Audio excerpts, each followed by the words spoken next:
जितने भी लोग तुम्हारे जेनेटिक्स से अटैच्ड है वो सब खत्म हो जाएंगे। मैंने खुद ऐसी कई फैमिलीज देखी है। इवन आज भी तुम कोकण साइड के किसी गांव में जाओ तो बड़े बुजुर्ग एकदम प्रिसाइजली बताते हैं कि कौन सी फैमिली शापित है।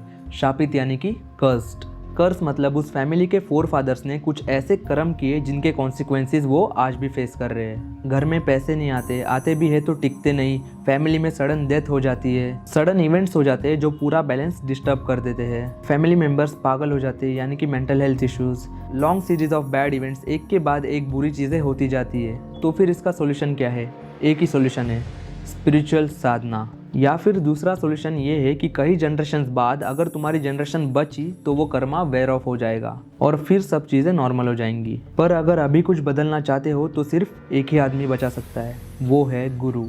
गुरु रास्ता बताएगा इससे बाहर निकलने का। This is the quickest path. A sadhana given by a real guru has such a potential in it, तुम सोच भी नहीं सकते वैसे तुम्हारी जिंदगी बदल जाएगी। जब तुमको एक गुरु इनिशिएट करता है यानी कि दीक्षा देता है, तभी वो खुद के एनर्जी का एक हिस्सा तुमसे अटैच कर देता है। और अगर तुमने ईमानदारी से अपनी साधना की तो guru can even take your karma, क्योंकि he knows how to solve it. और अगर गुरु तुम्हारे साथ है तो इसका मतलब ये है कि गुरुओं के जो गुरु है, आदि गुरु साक्षात महादेव भी तुम्हारे साथ है। और अगर महादेव तुम्हारे साथ है तो काल उसका क्या बिगाड़े जो भक्त हो महाकाल का।